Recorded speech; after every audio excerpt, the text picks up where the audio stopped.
trying to fix it. I'm trying to see what's wrong.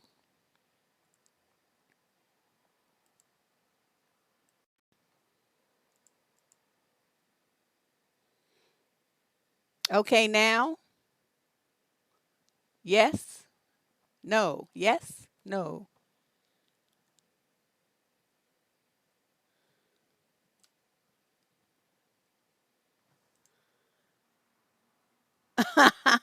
Yeah, I didn't know there was no sound. There is sound now? Okay. Okay. I tell you, it's just been that kind of weekend.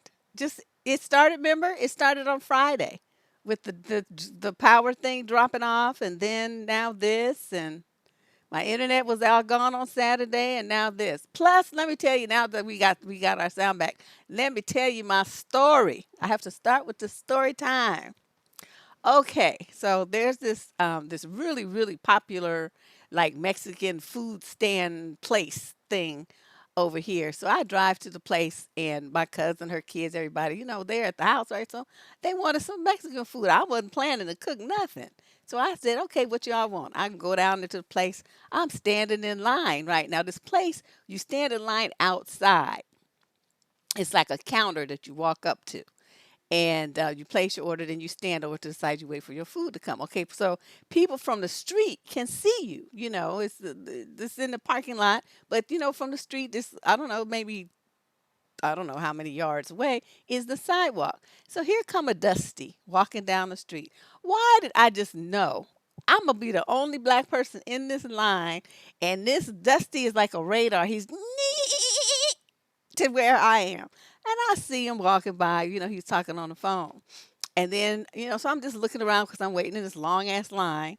And then I see him stop, like at the driveway of the place. And he's looking in my direction, right? I'm like, here we go. Because I just knew he was not going to be able to just contain himself and go on wherever the fuck he was going. No, he walks into the Mexican, into the business, into the lot. It comes into the line and stands behind me. He had no intention of ordering nothing. He stands, a foot or two behind me and starts talking about, mumbling right under his breath, muttering, so trying to make it so only I could hear him. You so beautiful, but I'm sure a lot of you already know that though. That's what he says to me. I acted clean like I didn't know. And it was this white boy, real cut buff. He probably just left the gym, standing in front of me. And he turned, he cut his eyes at me like this, like, you okay? He kind of did his eyebrows like that. And I was like, I just rolled my eyes. But he was like, he was turned to the side doing like this. And he was keeping an eye on dude because dude was behind me. And I'm like, oh my God, can Dusty just do whatever it is they want to do and just leave people alone? This motherfucker left the sidewalk wherever he was going to come onto this property to stand behind me in line and say that to me. And then he left. I'm like, I don't even know what to say. And it's like, of course I know I'm gorgeous. What the hell? Anyone with eyes could see that. But I wasn't in the mood to say anything, snarky or anything. I just didn't want to say nothing at all. So I just ignored him like I didn't even hear him. So that's how I chose to do that. Anyway, welcome to the Sunday show.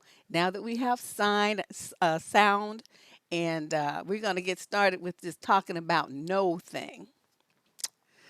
We're going to talk about why y'all have such a hard time telling people no, putting it's like a protective shield around yourself because you don't want to do whatever it is they asking you to do. Like the Dusty trying to get me to talk to him. No, I don't want to talk to you. I could have said no, I don't want to talk to you. But in that moment, the best option for me just felt like just to ignore him completely. And it worked because he went away. That was a correct read. After he said what he was gonna say, he just left.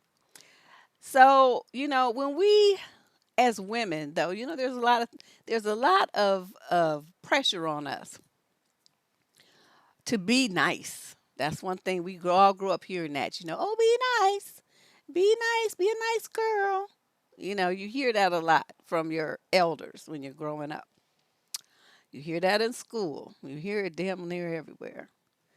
Then you get into the arena. You get old enough where you start interacting with guys, in the dating thing.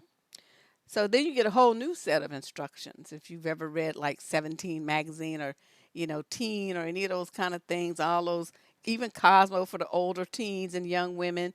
And, they have all these rules, the things that they tell you that you should do. Or they probably don't have as many of them now, but you got to consider I'm way older than most of you that come here. And in my era, this was very common. They put these magazine articles out telling you how you should talk and wear makeup. And it was in 17, I used to read it, as a kid. And, how what boys like and just all the stuff about pleasing men and not bruising their ego and making them more important than you. Now, at the time, I was 16, 17 years old. I didn't understand what I was reading. Of course, looking back on, I said that was a bunch of bullshit. My parents, they didn't care. It's like, oh, she wants a subscription to a kitty magazine here. He's something to do. And I tried a little makeup and stuff. I mean, some of it was useful, but I just thinking about the messages that you were given in that mass media vehicle to young girls about themselves in comparison to boys, and the message was very negative. So then we grow up, right? So we start dating, we get involved with men. And then here we come, if you're not already inundated with it by your religion, then you hear it from older women and from men themselves. You're supposed to fill in the blank.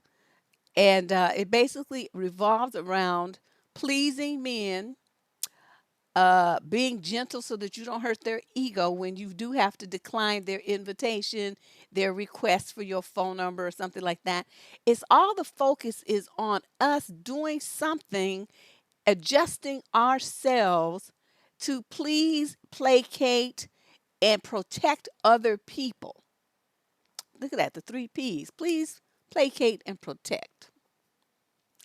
And I just have such a problem with this. Once I became woke, it's just you can't undo it.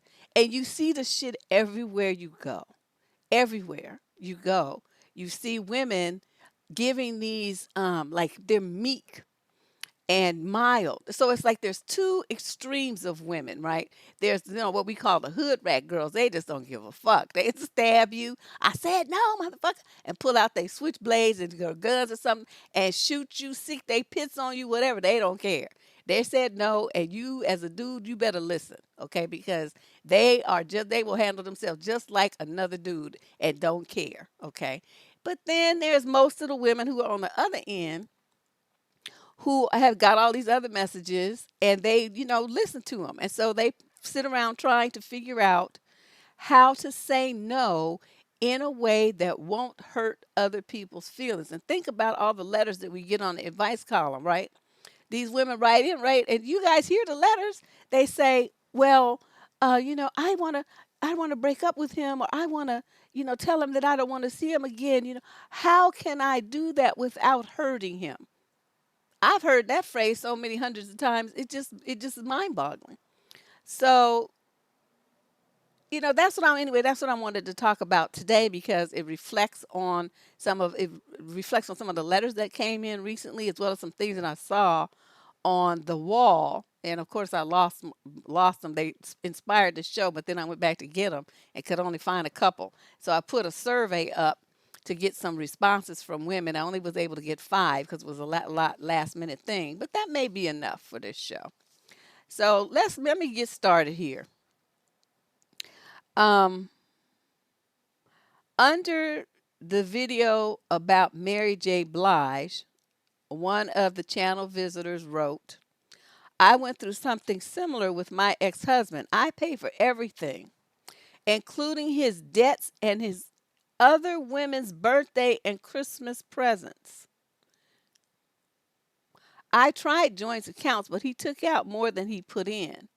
These men are so cheap, it's unbelievable. I did what I could for my family. He did nothing to support our home, bills, our children. His wallet was always closed. Karma is a bitch and he's going to get bitten hard. Now, how many times should she have said, no, I'm not doing that? No, you're not doing that. No, you better give me some money, or just no, just go take it out of his pocket. What's he gonna do? Is feeding his kids? How about no, I'm not having any children for you because you're a dusty bum. It's one thing to be married to a bum, ladies, or date a bum. That's one thing. What you don't do is have children with a bum. A man who's not going to support his household, is he shows you that from the outset. So why would you go and have a baby with him? What's wrong with you? What are you thinking? I mean, just because you want a kid, well then don't complain when he don't give you no money. You can't have it both ways. You knew he was a dusty bum, but you wanted to have a baby. Well, then why didn't you just go to a sperm bank or something? Why do that to yourself with some dusty fool? Ugh, I ain't paying. No, that's not happening. Okay, then here's another one. This young lady, she posted under the verbally abusive men hiding in plain sight video. And she says, I want to mention how I recently spoke on the phone with someone after not speaking with him for a year. He called to say happy birthday, but ended up talking nonstop for 30 minutes while chastising any comment I attempted to make. Not to mention calling me the N word, not no, the real N word, every other word in a harsh, condescending tone. I can't believe I used to be friends with people like this and just put myself in this interaction regularly. Right? So I read that and I could just feel my heart breaking for her because it's like, what happened to her? You know what I mean? I mean, most people say, but she crazy. No, no, no, no. Something happened. And then as a, because these are young girls. So it's like, what happened to them already in their life to make them feel like this kind of treatment is okay? When I see stuff like that, that's what I think. I don't get into the yelling at them and ranting and raving and telling them they're stupid and this kind of stuff like some people do. I see something that did some serious, serious spiritual, psychological, and emotional damage to this young woman as a child. And so she, at a certain point, we have to kind of reparent ourselves. I was talking about this a couple of weeks ago, where you have to go back to where your parents went left and took you with them. And you stop there and you start to change the messages that were given to you. As an adult, you have that ability, you have that power, you have that right. Just because somebody did something to you or treated you a certain way or raised you a certain way doesn't mean that you have to just continue to follow that path. Okay? And we might be having some jumping and stuff with my internet. I'm telling you, it's lucky I have it at all. So you guys just bear with me if you see that it lags or something like that. They're still going to be working on it tomorrow. So I just felt really sad for her. So I did ask her. I said, "Well, why do we keep listening to that instead of hanging up the phone and blocking said individual? What would motivate you to allow yourself to be talked to like that for even 1 minute, let alone 30? Have you asked yourself that question? Because I want her to see that, whatever was in her mental state at that time when she was friends with this guy. And even after this 1 year period, there's still some residuals of that. You see what I'm saying? It hasn't completely gone away because otherwise she would have been like, what? Motherfucker, get off my phone. Ain't nobody got time for this shit. Click. And that would have been the end of that. But she stayed on the phone after 1 year being away from him for 30 whole minutes, being berated and negated. And I wanted to see if she had any clue as to why she was allowing that. Why no, stop. You're not doing this. You're not going to treat me like those kind of things did not come out of her mouth. So she was, she came back and she says, I know, right? I choose to be polite and let him tell his story time. See, polite. He has a very fragile and sensitive ego, his ego, which that 30 minutes helped remind me why I disappeared from this friend and all of the others in the first place. I was polite again, enough for me to even answer the phone. This is someone I used to give away more time and attention to and excuse his issues, which just shook me. Like this used to seem normal. I used to be cool with being spoken to like that, and these are question marks that she's asking herself. to him it might seem perfectly fine, but it was really so negative and toxic.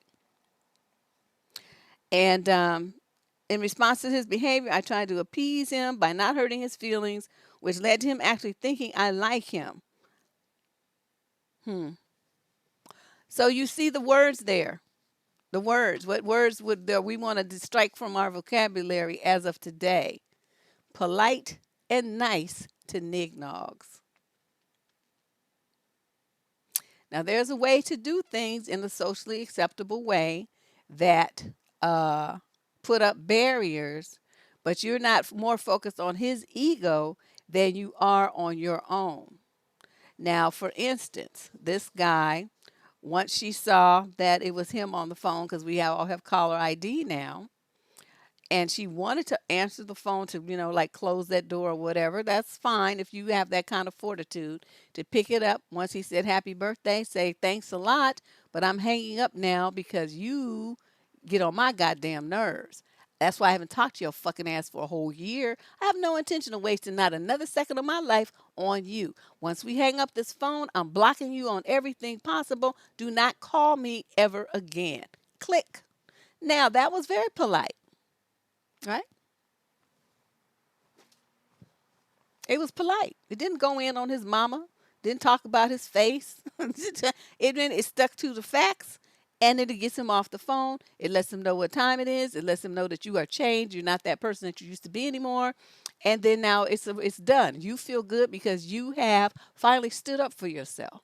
You have finally put up a barrier that you should have put up a long, long, long time ago.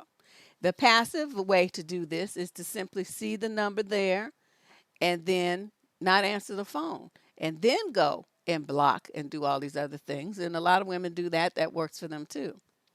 But what I'm trying to do right now is get you guys to focus on when you should be saying the word no. And right along with no is stop. Stop and no, they go hand in hand. So, what is it that people will be trying to do? When you try to do this, you're being a people pleaser. You want to please them at your expense. You want to be available to other people. You want to feel needed. I'm just going through some of the things that I can think of that women, they want to feel like they're at the center of uh, of people's lives, like the people can't do nothing without them. They're so needed, and then they go around and whine about, yeah, girl, my man can't do nothing without me. I just do everything for him. I don't know what he would do if I wasn't around. But you positioned it that way because you want that kind of thing that fills some void in you. So you don't say no to people, and it's not because you feel burdened. It's because you want that responsibility, so that you'll feel like they're attached to you, that they appreciate you, that you're getting some kind of recognition and award, that you're getting attention, validation. All those kind of things come with you doing all this stuff for everybody instead of saying no. A lot of women also have a problem with just sitting down doing nothing. They always feel like they have to be doing something. And if they're not doing something for themselves, they want to do stuff for other people. They just can't just sit still and read a book or something. So they have a hard time saying no as well. So I thought that was really interesting. Now let me read this next one. This one is from my advice column. She says, I've been with my children's father, the baby daddy, for 10 years. I found out in November that he had been cheating for 6 years. I took him back, though, and we were going to try and work it out. Now I'll find out that he has a baby with her. After all that, I would like to see myself with him in the long run. But I feel like I should take a break and see if it's what I really want. Is this the right thing to do? This poor child does not even feel like she has the right to separate herself from this knucklehead just because she has a kid with him or something. My children's father. So she put apostrophe S, so that means it's more than one. So she wants to be with him, although he cheated for 6 years and had an outside baby outside the relationship. She still wants to be with him. There's no self esteem here whatsoever. And if one of her children is well, it doesn't even matter what gender they are, because the boy is seeing some fuckery and the little girl is seeing her mama be stupid. So they're both looking at this, right, as role models for their future relationships, and they're seeing a disaster. And these parents are, he's not just telling the woman, I don't really want to be with you anymore. And she can't seem to find her voice and say, no, this is unacceptable. Stop it. Get out of my life. I don't want you in here causing me this kind of pain. She can't seem to do that. She had to write for me to get permission. You always thought you weren't smart enough or capable enough to do anything? See, that's some your parents did that to you. That is so sad. If you have kids, you people tell your kids, I mean, just congratulate them for everything that they do. If they draw a picture and it's a baby and they draw a picture of scribbles and they use the different colors, it means something to them. And this is real. I mean, I know it sounds like I'm making a joke, but I'm about to tell you some real shit right now. You building your child's self-esteem starts when they still in diapers and can't even talk. The baby gonna color a picture or they do something, whatever. You need to say, wow, that is really good. How did you come up with these colors? Or what does this mean? Sit down with the baby, put the baby in your lap and have them tell you the story behind their scribbly drawing. There's going to be one. Okay, you want to hear what it is. And it's going to, the story might not match the picture at all. But try to keep your face straight. Try to keep your face straight and just, encourage the child to share with you. And then after that, you give them a hug and you tell them, you are so smart. You're so creative. You're so talented. You're whatever's appropriate. But you build your kid up. If you ain't going to build your kid up, who the fuck you think is going to do it? Who? If it's not you. That's how you send your child out into the world. And that makes the difference between them knowing they had a right to say no and have boundaries and protect themselves from other people, and feeling like, no, they have to do everything that everybody asks them to so people will like them, so people will want to be their friend. All that kind of stuff. You got to start building your kid up early. And you give them those lessons that no matter what happens outside this house, once you are in this house, we appreciate you, we love you, and we got your back. That's what your kids need to know. That's going to make a big difference to them in as they go through adulthood. And that's what my parents did for us. And so I mean, and as your child is more successful, they will get better and better. They'll try new things. They'll have more confidence that they can do these things. Just like Queen Howard said, that she would have the confidence that she could be successful, that she could do these things. Your child will have it because they've already proven that they can with your assistance. So by the time they get more independent as a teenager, they won't need your assistance, but they'll still have that belief in themselves that they can accomplish anything that they want to, and they can do it well. Okay, that's what you want. So that's what unfortunately these young ladies didn't have. So this poor thing, she's not even married to the dude, and she's ready to sacrifice her whole life and her kids and everything to be with that dusty, disease carrying bum. Mm-mm. Okay, now here's another one, and this is a common one. A guy I don't really like in the dating sense asked me out recently. How many times has this happened to us, right? He already did once before, but I had the excuse of just being out of a relationship with his best friend. But now I'm totally lost with no excuses. I don't want to lie, but I'm a bit tactless. Help me come up with something to tell him, please. Okay, now as a grown woman, some guy asked you out and you already was dealing with his friend. Okay, what is he doing? There's no other women in this whole world. You got to go behind your friend and get sloppy seconds. See, that's some shit that would come out of my mouth. That's nasty. Nasty. Get out of here. Don't even talk to me like that. Okay, that would be me. But you don't want to say that, as an alternative, since it's somebody that and I'm giving you guys this so you can kind of train your mind and how to come up with something creative. It's not a lie, not necessarily. But I mean, for some of you, it might be a lie, but for others, it might be true. Who's to say? You could always say, well, after your friend I got so turned off on dudes, I decided to give women a try. Or you could say, after your friend, I got so turned off on whatever race he is that I decided to try some other race. I'm just leaving the blanks there. You fill them into whatever, because it's going to depend on what race the X is for what you're going to say. Or you could just say, I just want to be single and fuck around. I'm not trying to be involved with nobody, especially nobody that knows that fool. Okay, so he knows that door is closed. Or you could just say, um, why would I sleep with the friend of a guy that I dated that I can't stand now? And my friends of a birds of a feather flock together, which means I can't stand you either, just by the association. Get out of my face. So you see, those are all ways to say no. It's more than just saying no, but it's not, some weak excuse like some women be digging up. Well, um, I have a boyfriend. They don't care about that. At least Knickknacks don't care about that. They be like, what's that got to do with me? You know. One thing I used to say is when and it would be true, it's like, oh, I don't think my husband would be caring for that shit too much. But you trying to get me killed? And they just look kind of stunned. It's like, well, no, well, oh, he be rolling like that. Yes, he does. And so you need to just back up and leave me alone. Okay, just don't even try this, or something like that. So flip it to make them feel, guilty. Like you talk to me is gonna cause me a problem, and it goes way deeper than what you talking about. Of course, it's not true. He probably would laugh. I don't know what he would do, but that's how I would play it. But it's still no. You see what I'm saying? It's still no. Now, here's another one.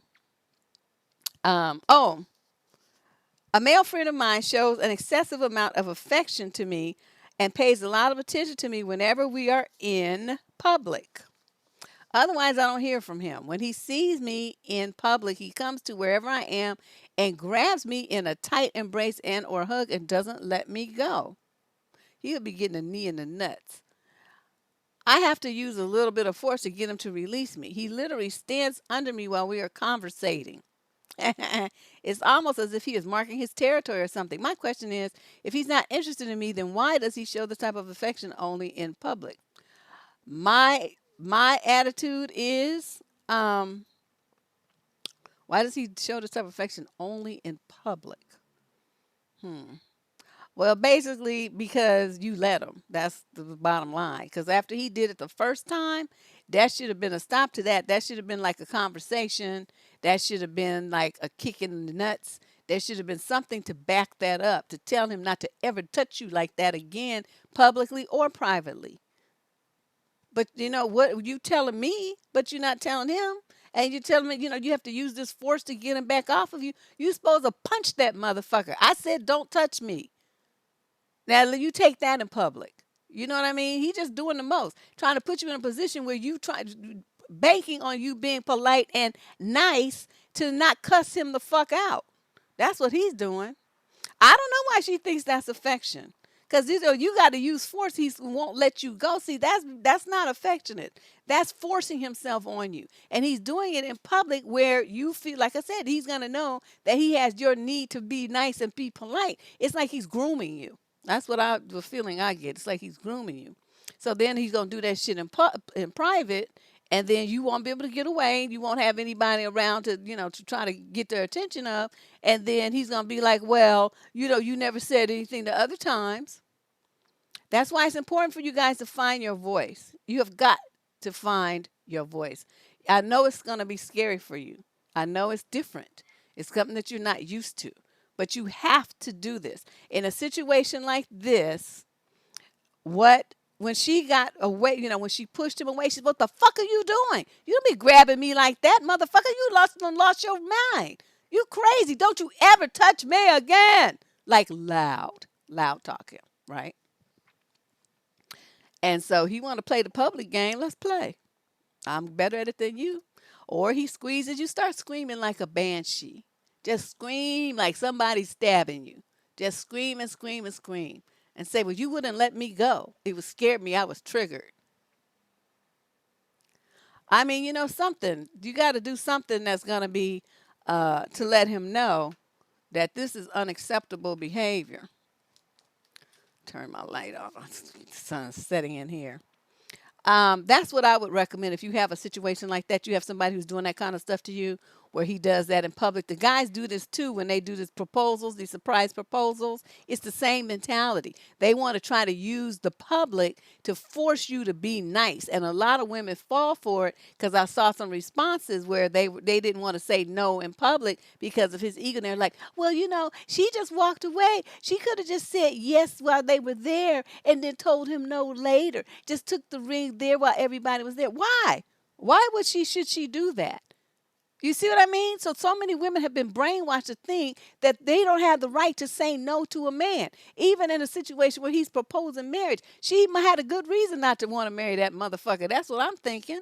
And if she's walked away from him, that means they could have been broken up. And then he just happened to know where she was and decided to pop out with this proposal. We don't know the backstory, but there's a reason why that girl turned. In this last video I saw, she turned and walked away from him. That was very telling to me. She was shaking when he was on dropping on his knee. She was shaking her head like this. So, and kind of like pulling away. I was looking at very carefully, watching her body language. There was nothing about that was romantic. He was trying to trap her, and he was using his public forum to get her to say yes, so he could have hold something over her. You guys have got to be diligent about this kind of stuff. When a dude tries to be doing stuff to you like that in public, in front of everybody, don't let him get away with it, and do not worry about his ego over yours, over your physical and mental and emotional health. That's far more important. Okay, here's another one. Um, so this woman was writing to me about a guy that comes to her place of work, right? He's not an employee. He's like a client, or I don't know, a vendor or something, whatever. That part she didn't really explain. But anyway, he comes often enough that he sees her all the time. And he's constantly in her face and trying to talk to her. So one day she sees him on the BART train, right? And he happens, just out of coincidence, gets on the same car. At least we think it's a coincidence. Gets on the same car that she's in. There's empty seats all over the place, but he sits next to her, and he asks for her phone number. She didn't want to give it to him, but she did. And she said because it just seemed easier than saying no. And I'm like, okay, what part of that is easy? Because now he's going to be calling you, because now he's going to think with all the flirting he did at the work, and now he saw you and you actually gave him your number, that you're interested. Did you ever consider that? That was your point, to say, I'm very flattered, but I'm not interested. I don't want you to call me. No, I don't want you to have my number. Something, very simple, very cut and dry. I'll see you at work and we can be, friendly in there at that location or whatever. But no, I don't want any, kind of personal relationship. Yes, honey, Dusty's go on Bart to mate and multiply. Cause it's just, when my car was getting the transmission replaced a couple of years ago, I actually wrote on Facebook. I had like I used it like a blog. It was called my daily Bart Chronicles, and my adventures on Bart. It was unbelievable. I had to take Bart for 2.5 weeks while they fixed my car. I could not wait for my transmission to be rebuilt. Oh my God, I thought I was gonna die. And combined with AC Transit too, child, I tell you, there's some special folks in the Bay Area. Marina, there is a video on this channel that fully explains what a Dusty is. It's only about 10 minutes long. So just look for Dusty and you will see it. It's very recent, like 3 videos or 4 videos ago. It's one of the new ones. Because everybody kept asking, what's a Dusty? That's my favorite word now. You see it? We got this as the Dusty News Network. I was going to put the different bottom on there, but I decided to leave this one because these people are dusty as hell too. So I just left it up. Okay, so that would be my suggestion if you're in a situation like that. You lead in and say, well, I'm very flattered. Okay, everybody can say that. I'm very flattered. But um, no, thank you. I'm not interested. I'm pursuing other things right now. Whatever you want to say, you don't have to be specific. Hey, my new man is named Rollo, blah, blah, blah. Barb, shut up, Brandy J. Oh, they are clouded in the chat room. They are clowning. Okay, so let me see. I'm gonna, you guys can share some situations in a minute when I get through with these, okay? Of times you wished you could have said no, in case you didn't see the survey. So here's another one. So people ask you to do something, right? Or they ask you to go somewhere, do something and stuff, and you don't really have any interest in doing that or going to that location. And so you struggle to find the way to say no. And a lot of people are very concerned about that quote, be nice, be polite thing. But so they say, yeah, yeah, okay, yeah, yeah. They agree to it, right? But they know they don't have no intention of going. And so instead of doing, they either wait till the last minute to cancel or they just no show, don't show up. That's how they do you. That's how they do you. And I don't like that. I don't like being done that way, and I don't want to do that to anybody else. So if they want me to go someplace with them or do something for them or with them or whatever, and I know I don't want to do it, then I just say, no, I don't want to do that. And I think it shocks a lot of people because I'm so blunt with that. Just like, nah, I don't want to. I don't like that. I don't want to. Whatever. I just don't. And then they just be looking at you. I think, like I said, they'd be stunned because few people would just come right out and say that. And so most people be like, "Oh, let me think about it. Oh, that sounds like fun, but I'm not sure I'll be able to make it. Let me check my calendar." They come up with all that old drag and drama. Just shut up and you know the truth. The truth is you ain't interested in going. Just say it. I'm not going. I have no interest in doing that. Just say it. I don't understand what the problem is. Yeah, you're right. They do say that. You got an attitude.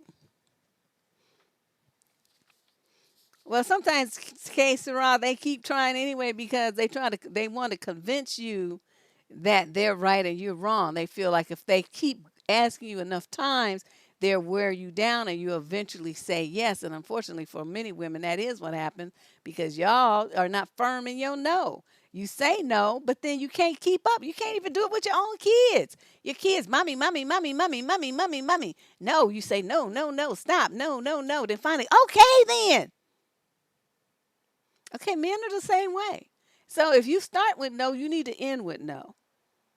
So my daughter knows if I said no, hell could freeze over. It's gonna still be no. My husband, same thing. I said no, and they just go away because they know. Okay, she said no. No point in asking her anymore about that. She said no, and that's what I mean when I say no. No is no. Okay, now let's look at this other one. Yeah, this, bailing at the last minute. Oh, I'm so sick. I'm tired. I'm too tired. Oh, I have to work. Just making up excuses when you knew you didn't really want to go in the first place. Be enough woman to just say that. Especially if you got somebody who's gonna be spending money on buying a ticket or something for you and holding a reservation or something for you. Just could have went to somebody who really did want to use it instead of your ass up there playing games. Come on now, grow up. Everybody on this channel is over 18. So everybody needs to be, get their grown woman on. This kind of stuff here is just like, no, this does not rate at all. Okay, now, um, this woman says, I consider myself reasonably direct and honest. When I was younger, I would date men, and after first date, I'd often get a request for a second date. Sometimes I would not want a second date. When I would politely turn down a request for a second date, sometimes my dates would respond with anger, wrath, and insults. I learned quickly to use the passive no by blocking emails, phone numbers, or any other way of avoidance. Some of those male verbal responses were scary. Okay, now, they're on the phone, or it's, by email, text, whatever it is, okay? And they start wanting to call names and get upset. What can you do about that? This is what I do. When they start acting like that, I say, see, this is why I didn't want to go on a second date because I knew you was a fucked up fucker. And that's exactly why I'm going to cut this off right now because I knew it. I could feel it that this is the real you. But you up there trying to run that perpetration game on somebody. Click. So then they don't call back because you busted them out.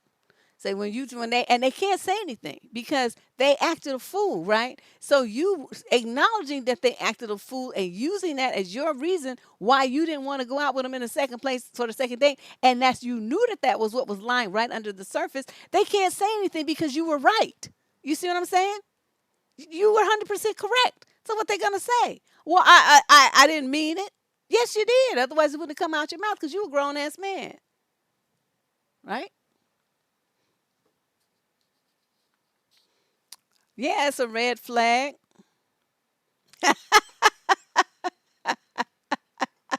Yes, Sue, that is it. That's just the worst kind of fucker is a fucked up one. You could be like all dumb, stupid, all kind of stuff. But if you, yeah, that's you just have taken it to the pinnacle of fuckery, and so you are just way over the top. And so then this other lady says, I have family members that will not take no for an answer. When one says no to them, they simply repeat the same request using a different question. See, that's how men do. I can say no 20 times and they are still asking for the favor and getting upset, more upset in the process because they aren't getting the desired result. So, Deb, saying no isn't as easy as it looks. I much prefer using a direct verbal approach than any other method of refusal. But when safety or sanity is at stake, other methods are acceptable. Well, that's certain. You definitely got to use whatever's going to work for you, especially if you're in the person's presence and they known to not be wrapped too tight. You know what I mean? I'm not saying put your life at risk or nothing like that.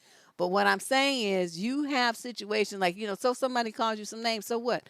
What that's what the part that always gets me when these dudes get upset, right? And they're online or whatever even on the phone, and they get upset and they want to start curling insults at you and calling you names. What does that change in your life? Why are women so afraid of a few words? It don't mean shit. It's words, okay? It doesn't change anything. Whether the words are good words, like beautiful, wonderful, talented, or bad words, bitch, hold on. It doesn't change anything in your life. You're still the same person that you were at the beginning of that call. You're the same person. So them, venting like toddlers doesn't change anything for you. Why are y'all so invested in that you change who you are and how you want to express yourself because of your fear of being called some names? Call me every name you want to. I don't give a fuck. Just make yourself feel better. Keep going. Is that all? That's all you got? Come on. More. More. And then what? Is money disappearing from my bank account?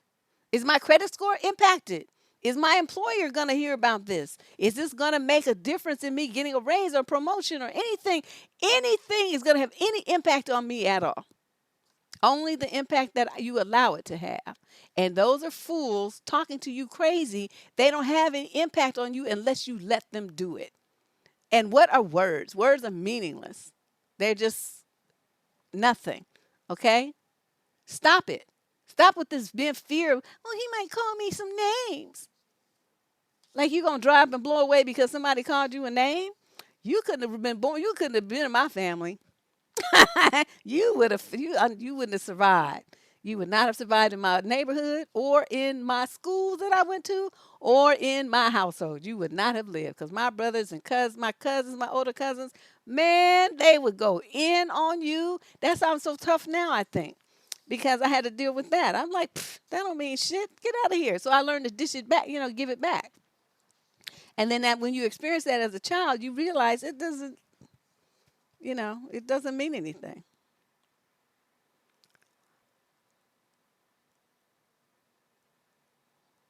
Yeah, Tamika, that's what I'm saying. Nope.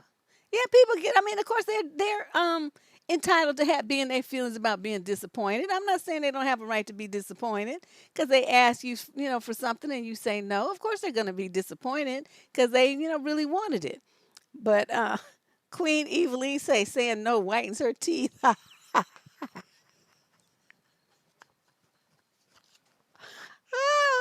Okay, these people are officially nutty in this chat. But I'm just saying, that's no big deal, ladies. What I'm trying to do here is we're walking you through all the ifs, ands, buts, pros, and cons of saying no so that we can address your concerns and your fears and your hesitancies one by one so I can show you that it's really to your advantage to say no. It really helps you to say no. Yeah, other people, who the fuck are they? The only person whose the opinion matters is somebody who's paying me. Them I'll listen to. I'm not gonna listen to them call me some bad names though, because I could go get my money somewhere else. But if they have a suggestion, like if I'm doing a project for them, because this happens with my clients, well, we would like to see such and such and such, instead of this. I'm like, okay, because they paying for it. It's not no skin off of my back. I'm there to deliver a service. And so how I deliver the service, as long as they get the result that they're going to write their check for, irrelevant. You know what I mean? They want to see these little, interim things done by this date and this time, and they want this and that. Okay, fine. That's fine. I'll pop up with them deliverables as long as my check is on time. Make sure. Okay, make sure, because we're going to have a problem if it's not. All right, now, this lady wrote in and she said, I had an acquaintance ask a huge favor of me recently. When I said no, in the politest way possible, she became very upset. She called mutual friends and complained bitterly, claiming not only said no to be hurtful, she was able to get another woman, someone incapable of saying no, to do the favor for her and feel sorry for her at the same time. My trust in all of the women in this group have been shaken, and I wonder if I should just disappear from their little group entirely. I had no idea that saying no to an entirely unreasonable request would open me up to the judgments of others. Yeah, you need to move on from them because that's a petty group of stupid people. You know what is this? Because somebody asked you for something that you have to do it. You're always entitled to say no, or to off if you can't say no to do. Maybe you want to do it, or you can do it, and you don't mind doing it, but you can't do it right then. So you say, well, no, I can't do it right now because I have blah blah blah blah to do, but I can do it tomorrow, or I can do it at after 5, or I can do it next week. You might give alternatives if it's something that you really do, not mind doing or want to do for this person or this organization or your church or your mama or whatever. You're gonna present some options for them to choose from, and that might be a workable compromise.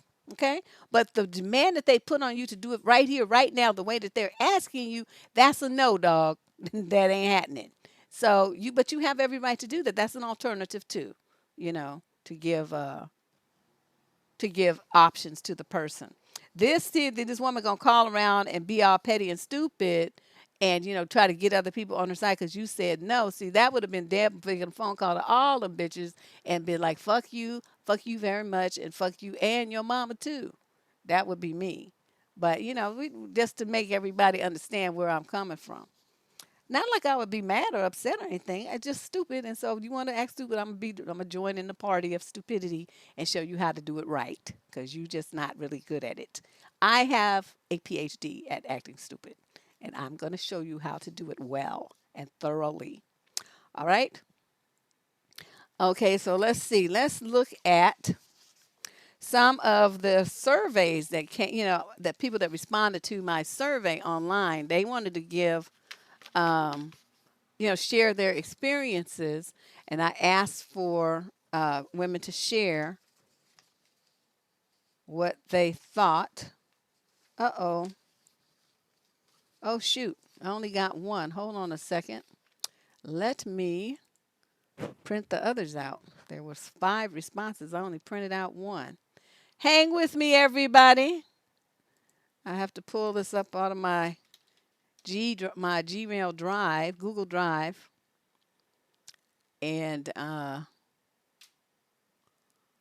print this out. I tell you, nobody's safe around me. Well, I think that every people, if you act right, you safe around me. I'm not going to act too awful.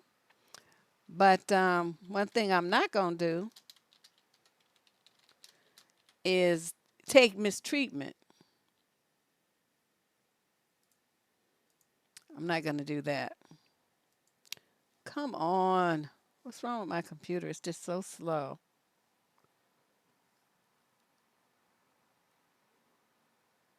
You guys hang out for a second here. I'm trying to print out these responses that people sent in to my survey for the show today. And I thought I had printed them all out, but it turns out that I had only printed the first one, which shows that I am a rank amateur at this stuff. And my computer, now that it's come back up, is so freaking slow. Wow, this is amazing.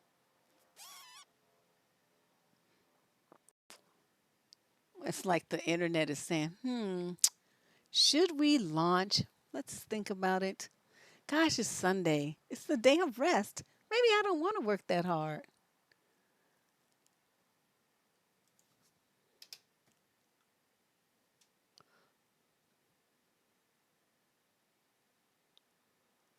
This is so stupid, stupid, stupid, stupid. Well, you guys, if you have some little issue that you want to share, the moderators can draw my attention to it in a few minutes after I finish these five, and we can talk about, maybe give you some positive ideas about how to say no if you find yourself in a similar situation in the future. This thing is so freaking slow. Oh my God. It's like I feel like I have dial up.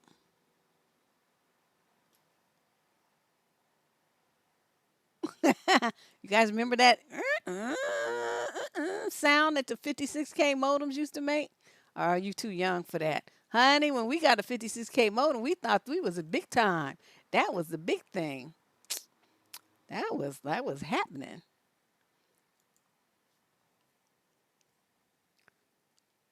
Okay.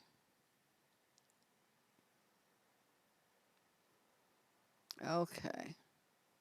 So individual. Okay, so that was number one. Here's number two.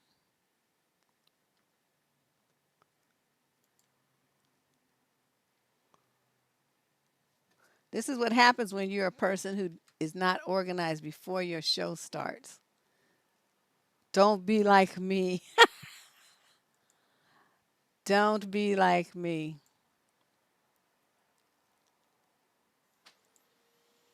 You can probably hear my little printer struggling in the background. This printer is probably about 20 years old. I bought it at Costco. And this sucker still works, and therefore I still have it.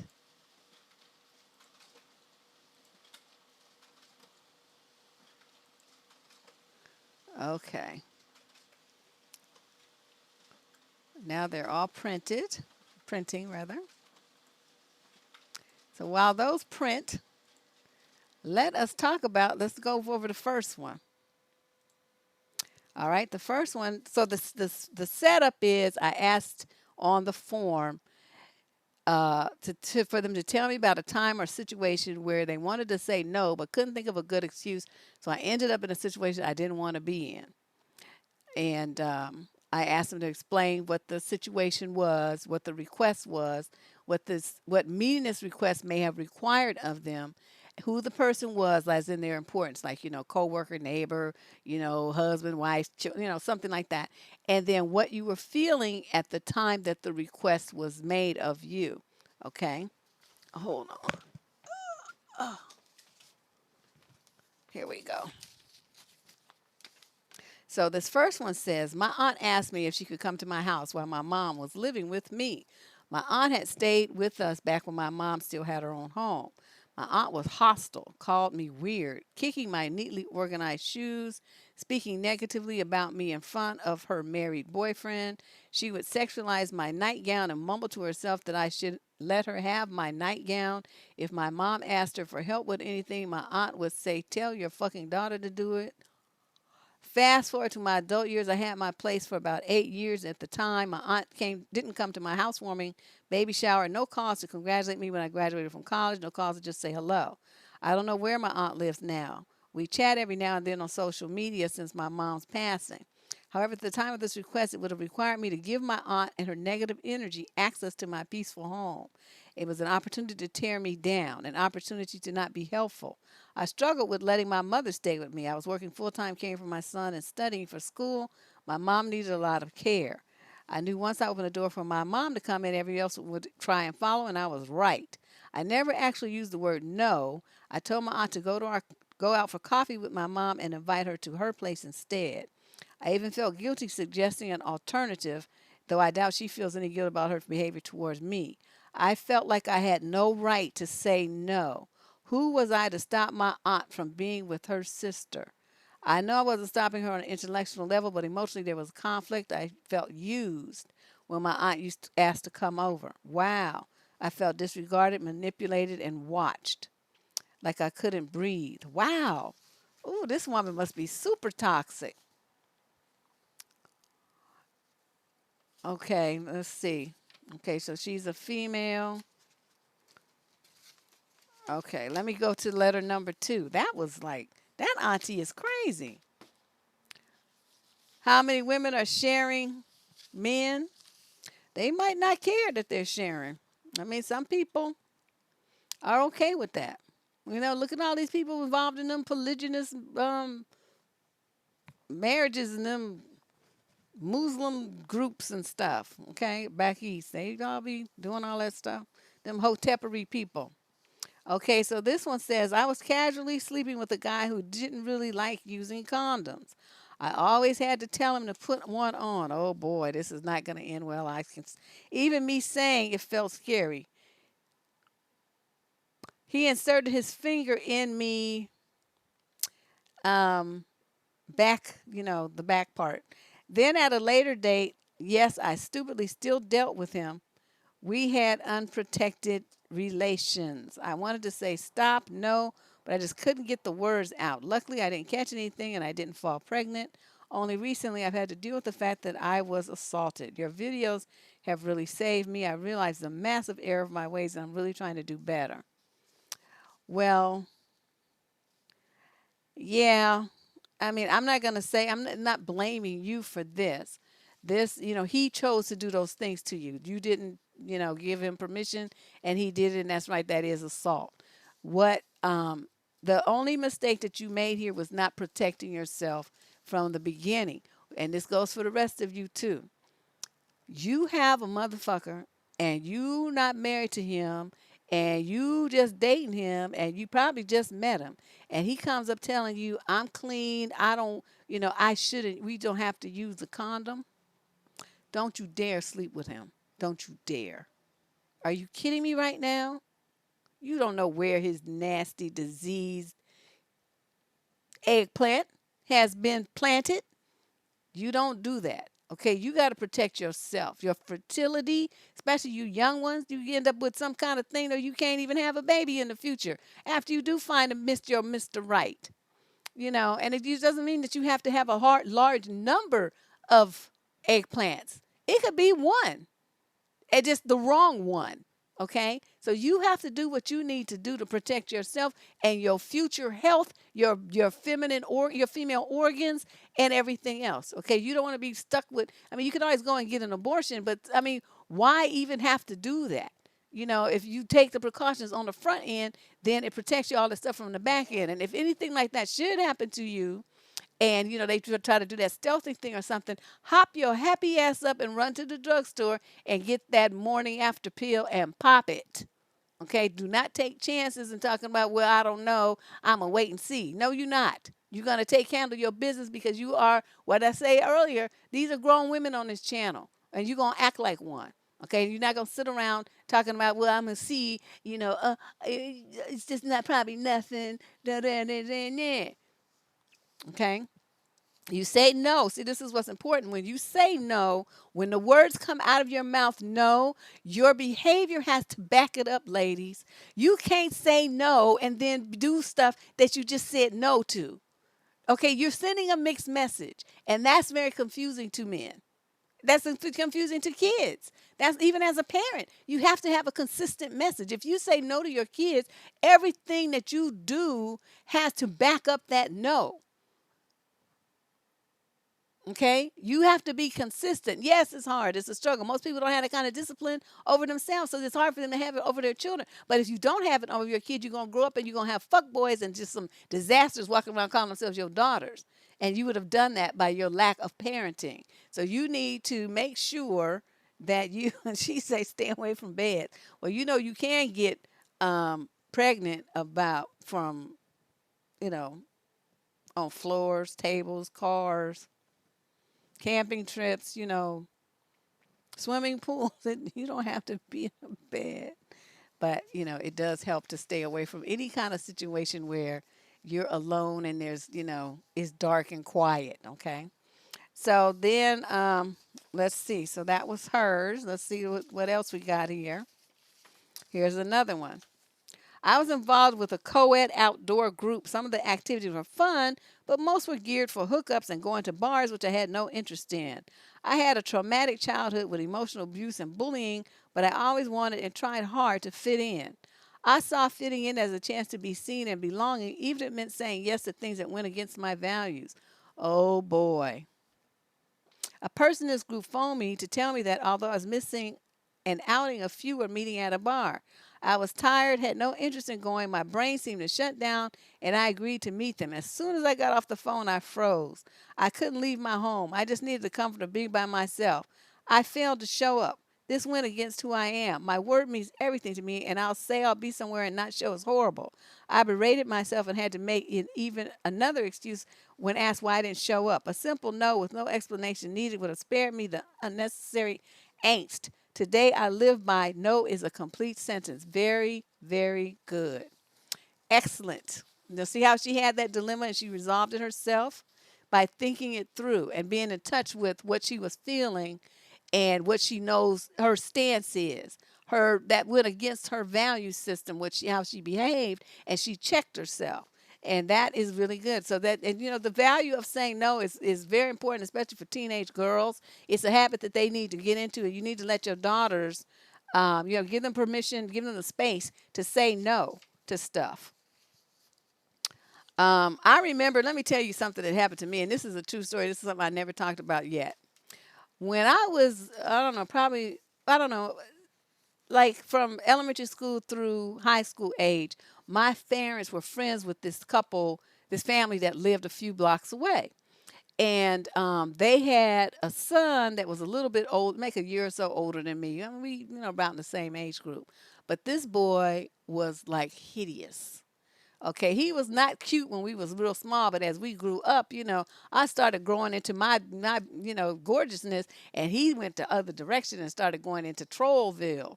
And so this boy was not cute at all. Oh my God, he was ugly.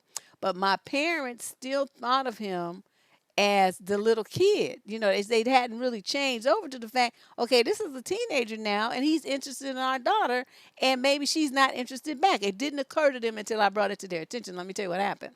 So we was going on this family camping trip for a weekend. We used to go camping all the time, and for some reason, he asked my father, could he come? And my father, being a dummy, said, sure.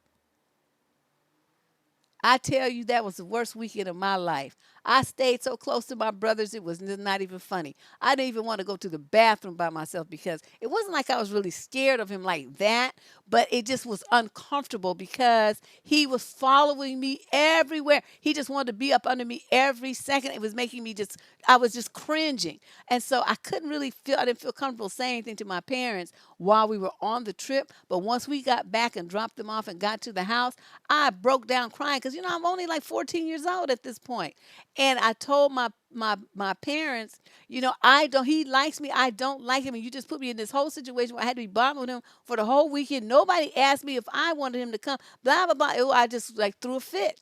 And my parents were sitting there looking at me like, because I had never acted like that before. It was like it was a sudden thing, but that's how much emotion I had behind the fact that I was forced into being in a situation. He was happy because he got to be around me, but I was miserable the entire weekend. Luckily, my three brothers ran interference. They between the three of them, I told them what was going on. So between the three of them, they made sure, I was always, but one of them or more, or one or two of them was always with me, if not all three, for that entire weekend. They just never let me out of their sight, and that was good.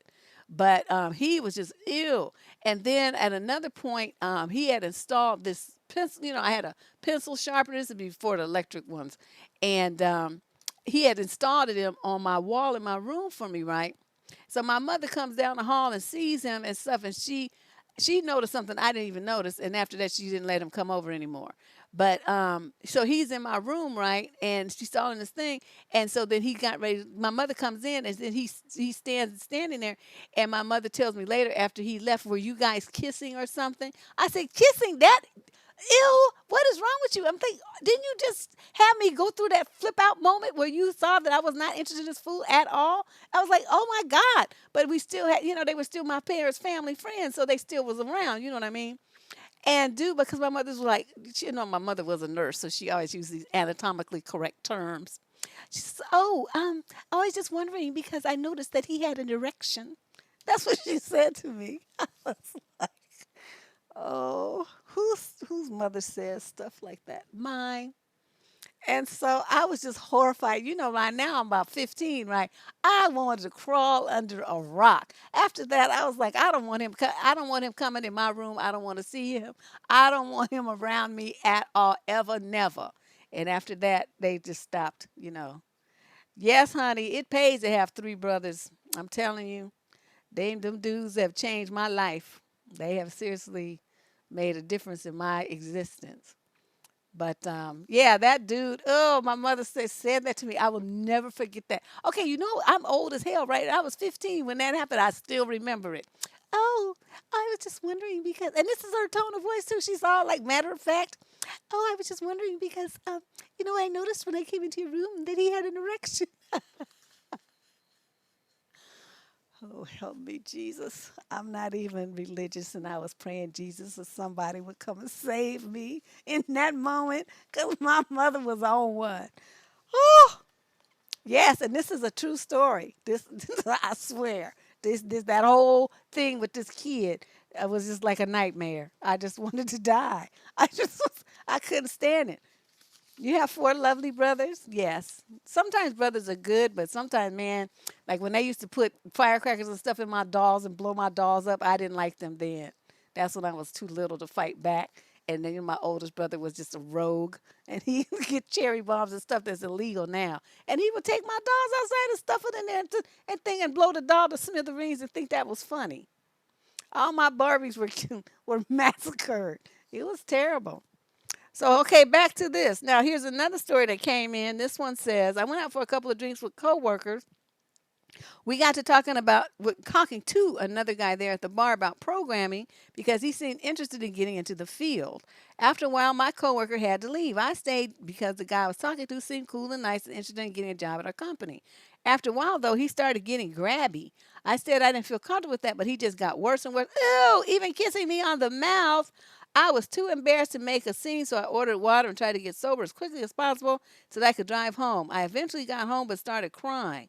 He called me the next day and apologized and said he blacked out.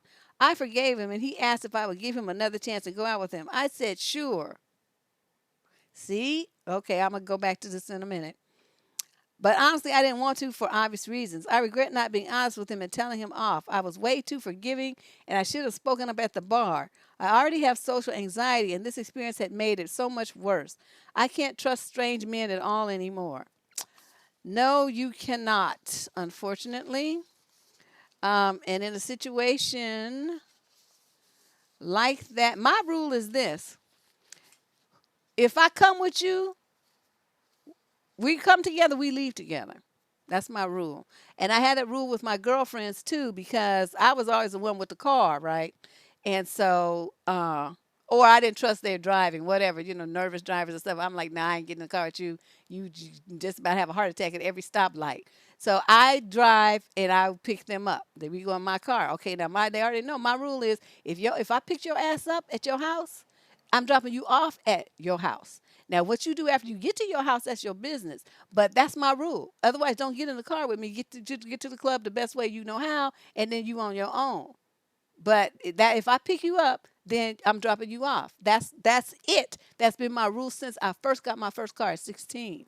And I followed it. And some of the times they want to have a dude follow them back to their house and stuff. That's fine. He can follow us. But you ride in my car with me. And then you gonna get out, so I know that you arrived at your house in one piece. Now, what happens to you after that? That's on you. You see what I'm saying? I know I did my part. I'm not gonna leave you somewhere with some strange dude and be worrying all night long about what could have, would have, might have happened to you because you don't have sense enough to worry about that for yourself. So I didn't play that game. We're not doing that. That's my rule. If you want to do something else, no. Get your ass in the car. Well, I don't want to. You're going to do it because that's what we agreed to. So you ain't changing the rules midstream. Get your ass in the car. You want that nigga so bad, then you tell him to follow my car. We're in the parking lot on the corner. He can come and he can follow us to the house. But other than that, you get in my car. And I did not deviate from that. And it was a no. Every time somebody tried to ask her, they finally just stopped asking. No, I'm not leaving my friends nowhere. And it's like, but that's the thing. So in that situation with that young lady, were that her coworker me, we came together. When I get ready to leave, you leaving too. So it's like, dude, well, we got your contact information. Come on, Cheryl or Louise or whatever her name might be. We're leaving. Okay. And then as that coworker, I feel like we came, even though we came, we came together. I might not have driven her. We still arrived at this location together. She's a woman with this strange man. I'm not gonna go off and leave her there. That's not gonna happen. He could have drugged her drinks. Anything could have happened. So that would have never happened were that coworker me. That she when I left, her ass would have been leaving too, and that just would have been that. She could give dude her number and go on a date with him later. But the being nice thing here was her problem because she was trying to be nice, so she didn't want to tell him back up off of me, punch him in his face, push him off the stool onto the floor, anything to make getting your when you start getting touching me when I don't want you to touch me, just when you get the wrath. Because I have cussed men out in bars and clubs, nightclubs. I don't give a damn. Get your fucking hands off of me. I didn't give you permission to touch me. I don't even know you, motherfucker. And I just all that hood comes out. All that hood rat comes rolling right out. I just, because I could sit there and, could look real sophisticated. And I could, dress up, put my suit on and everything. Put my hair up into a French roll. Have all that working. But you do something crazy and watch what comes out of my mouth. I'm just saying. That's why, if you guys are not a follower of my new Instagram, you should be. It's surviving.dating. I'm making original memes that have never ever been on the internet before from my mind. Some sayings I have collected from 2006 forward. I'm putting them on memes. They're called Debsterisms. Some, my little witty sayings, and one of them is about this, you know, this saying no thing. So now, because she was trying to be, so she forgave him. I would have never forgiven him. And any recommendation I would have told him to, anything that you think you're going to try to get a job at this company, you fucking rapist, you're not going to work here. So don't even try it. Because you don't know how to keep your hands to yourself. There's no way in this world I would subject the female employees of this company to a man like you. Don't even put your application in because I'm going to go to HR tomorrow and tell them what you did. That would be me. He would never get a job, not there. And then, oh, well, this person didn't put the story. They just wrote one word, so I can't really use that. All right. Yeah. My IG memes are funny. Well, some of them are funny. Yeah, I guess most of them are funny. But a lot of them, as we go, and been working on some because I couldn't get on the internet. I was working on some last night and this morning, and they're a little bit more serious. So let's talk about some of the reasons women find it challenging to say no. Let's see if you recognize yourself in here. All right. Um, this fear. So you say yes, too much, and you say no too little. You always trying to make sure other people feel good or happy, pleased with you, or your friend like you, think kindly of you, all this kind of stuff. Why? If they ain't paying you, fuck them. Half the time, even when they was paying me, I still said fuck them anyway, and got up and walked out. I'll have to tell you guys about the jobs that I quit on the spot one day when I don't have nothing else to talk about. I'm a good one for just saying, and walking out the door, no notice. They were like, you're supposed to give 2 weeks. Well, I gave you 2 minutes. You make it work. But here we go. So let's talk about some of these ways that women struggle with saying no and the reasons. Some of them could be that your expectation, right? You have this expectation that are supposed to be this superwoman. Especially black women get this, this cape put on us all the time, with this phrase, black girl magic. I hate that shit. I hate it. I hate it. I hate it. So it's the kind of thing where, you like, you dinky dinky dink and all this stuff happens. Like you didn't put in any work to make it happen. You didn't practice your behind off and go to lessons and drills and all this stuff. You just dinky dinky dink and it magically happened. No, that's not how it was. That's not how it was at all. So a lot of you though have this idea that you aren't allowed to be have downtime. You aren't allowed to have time for yourself, or to have time away from your kids or husband, because that makes you a bad mother, a bad wife. You have this idea that you have to be everything to everybody. So you overgive, you overfunction, you just do too much for you trying to please everybody. And on this channel, there's a video called Burnt Toast Syndrome. Please check that out, and you'll get to see what I'm talking about the women and how you just overgive in support of other people and sacrificing yourself.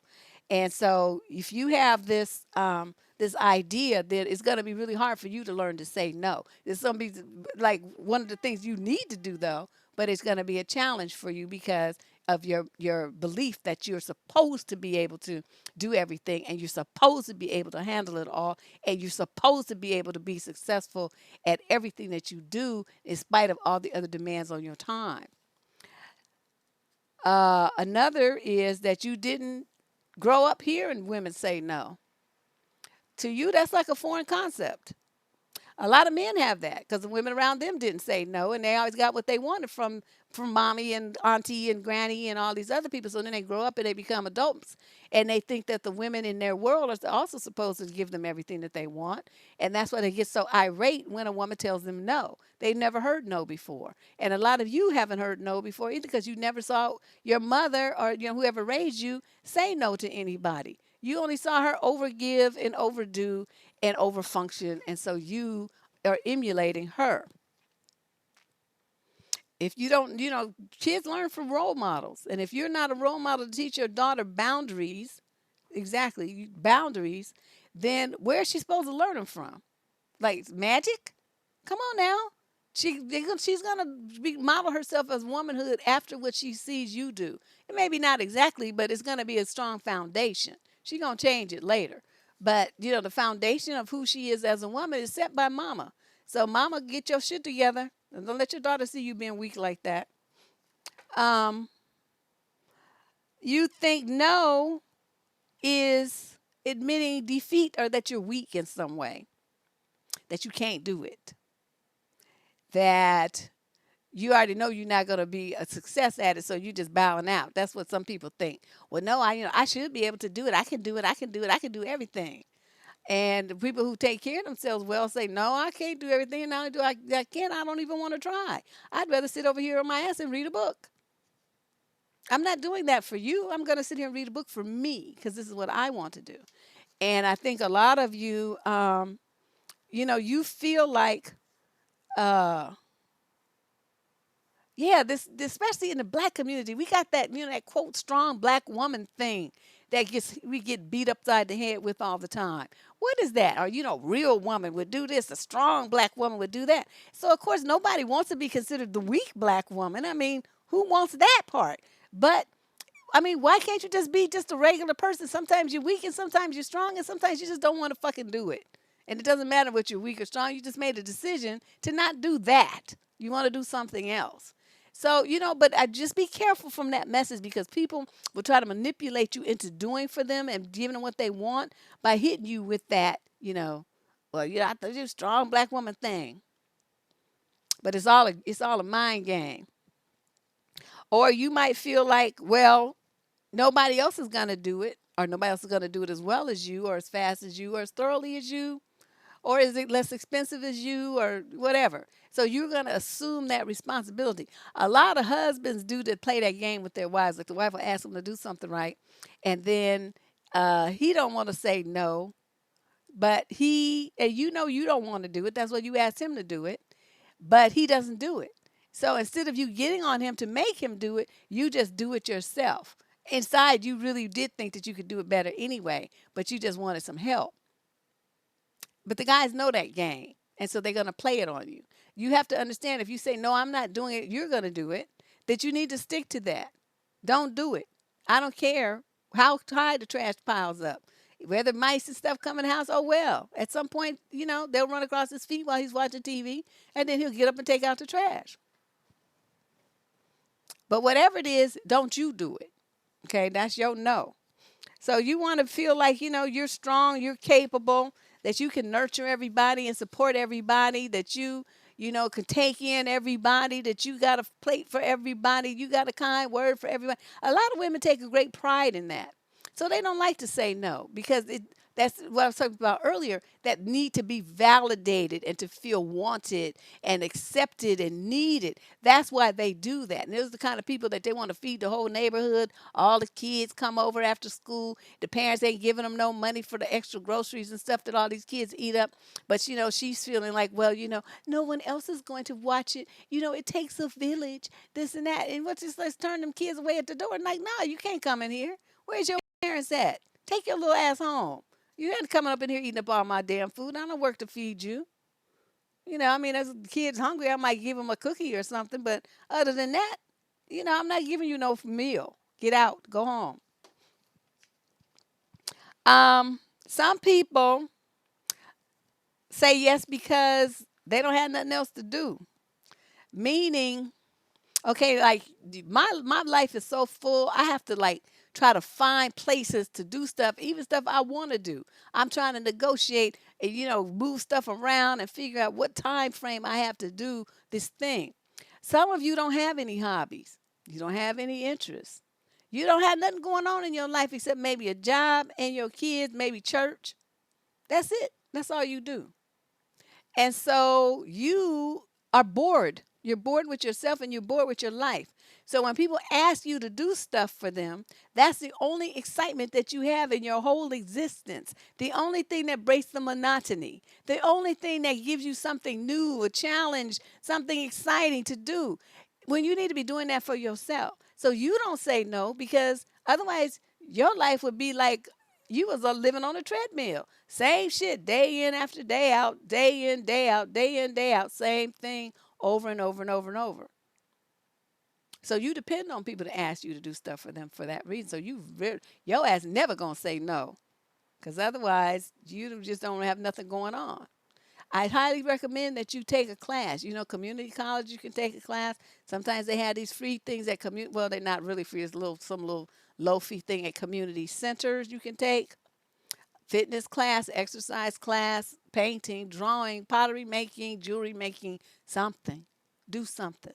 Okay. Bring some excitement and some joy into your life so that when people ask you to do something, you will honestly be able to say, I'm sorry, I don't have time right now because I'm on my way to my class, or I'm on my way to my study group. I'm on my way to my book club. I got to read my book for my book club.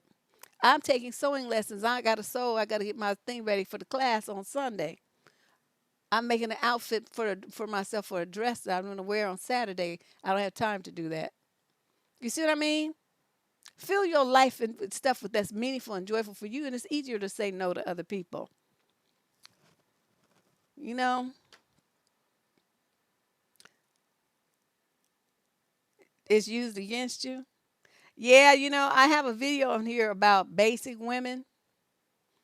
It's these little cartoon characters I used to make videos using. I hated when that company went down, but went out of business. But a lot of women, their only life revolves around their man. Whoever their man is of the men, they don't have anything going on for themselves. If that's you, I'm not trying to say this to make you feel bad. I'm saying this to wake you up. At some point, your children that you have are going to leave home. You're going to be left with yourself. What are you going to be doing? Men don't want to really be all up under a woman all the time. So you have to have something going on for yourself that's going to bring you joy and self-actualize you. And so that when people try to put their burdens on you, responsibilities that they should have taken care of themselves, you can say no. And you need to practice saying no more often. Yes, hobbies do give you purpose. And it also, you can fill your house up with pretty things. I mean, even if you're not like some great artiste, you try to make a painting and you have your painting on display. So when people come to your house, you have something interesting to talk to them about. You can share something about what you learned about light and shadow and textures and different periods of painting. You will become a better, richer person for it. And that makes you feel more confident, that boosts your self-esteem. And in turn, it gives you more strength to say no. It gives you stronger boundaries because you start believing that you have the right to put them in place and to maintain them. All of this stuff goes hand in hand. It's like It's like a wheel like rolling. It is picking up stuff as it's rolling. That would be you. You're starting bare. But as you roll, you pick up more and more and more and more and more till you get to the bottom of the hill and you covered in all this new exciting stuff that you've picked up. These are your new talents, your new skills, your new abilities, your new understanding of yourself. And when you appreciate yourself like that and you understand what you have to offer the world and what you have to offer yourself, it's very easy to say no and to back people up off of you. No, I don't want to do that. No, I don't think that. I don't like that. I don't want to go there. That's not me. I mean, whatever you want to say, however you want to phrase it, but you guys have got to get past this fear of saying no to people. I mean, what is it that people think is going to happen to them if they say no? That's the part. I mean, I hear all these excuses, but it's like, okay, words, what? And somebody's feelings are hurt. Okay, and well, their ego is bruised. Okay, don't they? Won't they get over it? Does anybody ever die from having hurt feelings? Okay, bruised ego. Is that a death sentence? Nothing of that is fatal. So you guys, come on now. There's no reason for you to be all this concerned about what you say that protects yourself and how it lands on other people. Well, how it lands on them, that's not their responsibility. You have nothing to do with that. That's on them. I'm a good one for saying no. Let me tell you what this boss I had. This motherfucker, he thought he was, I don't know what he thought, but he obviously did not know who he was dealing with. So he wanted me to do something, and this woman had come to him right over his head, over my head, to go to him to tell him that me she wanted like 10-hour commitment for me to do something that I knew would only take half that time, if even that. Okay. So she kept lobbying for this 10-hour commitment, and I kept telling her no, that wasn't necessary. I even set out a schedule to show her how, what I was going to do for her would only take 4 hours with an extra bonus hour for kind of sum things up for her staff and, for questions and stuff. And so she, was still pressing for this 10 hours and I steady saying no. So my boss calls me in his office one day and he sits me down and he's like, well, um, she thinks that it's going to take 10 hours. I said, okay, well, explain to me where she came up with this figure since she's never done that job that I would be training these people on. How did she come up with this figure? And then he just looked at me because see, they don't ask the right questions. And I said, well, created a lesson plan and here it is. And I see where it would take no more than 4, maybe 5 hours to do. So I don't understand where this additional 5 hours is necessary. So I'm calm at this point, right? And so then he just looking at me. And I'm thinking, white boy, let's just watch yourself. So then this comes out of his mouth. Well, as your boss, I could order you to do it. And I just looked at him because I was looking down at the lesson plan paper, right? I looked at him. I said, yeah, you could do that. You could. But I also have the right to get up and walk out of here and not train, even do the 5 hours. So I hold the trump card here. I'm going to give her 4 hours, and that's all I'm going to do. So you can order to do more, and like I said, then she won't get anything because I'll leave. Or we can go along with my plan since I'm the one who actually did the job before and actually knows what to do, and nobody else in this building does. So you make that decision. Let me know what you decide. I got up and walked the fuck out like a G because that's what the fuck I am. His face was red, every kind of red you could think of, because he knew he just got punked. He just got punked. And it's like, and I did it with no, see, that's why you don't mess with me. This little face here is very, people don't, they misread me. They think because I have these little chubby cheeks and bright, happy smile that, they can just run game or something. I don't know what the hell they be thinking. But then, I just checkmated his ass right quick. Like, you throw your weight around if you want to, and then you won't get shit. How you like me now? So he came tipping out in his office about 30 minutes later, found me, and he says, yeah, I think you're right. Since you're the only one that really knows what the job is anyway, what's this? I've never done the job, and she's never done the job, so we really shouldn't have an opinion about this. I said, exactly. That's why I'm so curious where this 10 hours came from. And so then he says, well, just do, I'll just tell her that we decided on the 5. And he went back in his office and that was that. We got along real cool after that. But you see what I'm saying? Yeah, don't get this cute confused. Like Angel say, don't get it confused. And so she was mad. She was mad. And the rest of the time I worked there, that bitch was mad. She was gunning for me. And every time she tried, I trounced her. And so she eventually stopped. But it's like, come on now. I've been around too long. I started working in corporate America when I was 16 years old. And I worked with some Jew boys from New York in a brokerage firm. And I never saw so much cutthroat in my life. That's where I learned corporate politics from. You can't tell me nothing about it. Just, I know all the games. I saw them firsthand. What I didn't see, they told me about and taught me because they thought I was cute, like a little pet, I guess. I don't know. But they used to tell me all kind of stuff about what to do. If somebody does this, it means that. If they say this, it means this. If they do that, you need to do this. And so they would prime me. So by the time I was, 21 or 22, graduated from college and stuff, and went into corporate America, I was ready. And it was that because of my part time work with those guys. So that's what I said. I know a little bit about so many things. It's not even funny. And I know a lot about a lot of other stuff. I'm probably not a master really of anything because I just know too many different things. But that's why I come here to share my knowledge with you guys. It's like my living diary. And I want you to have the benefit of all of this wisdom so you don't have to go make the same mistakes and go through the same drama and trauma that I did. You won't have to do that. You can just listen, put this stuff into, apply this stuff to your life. I know it's going to be hard. I understand it's a change.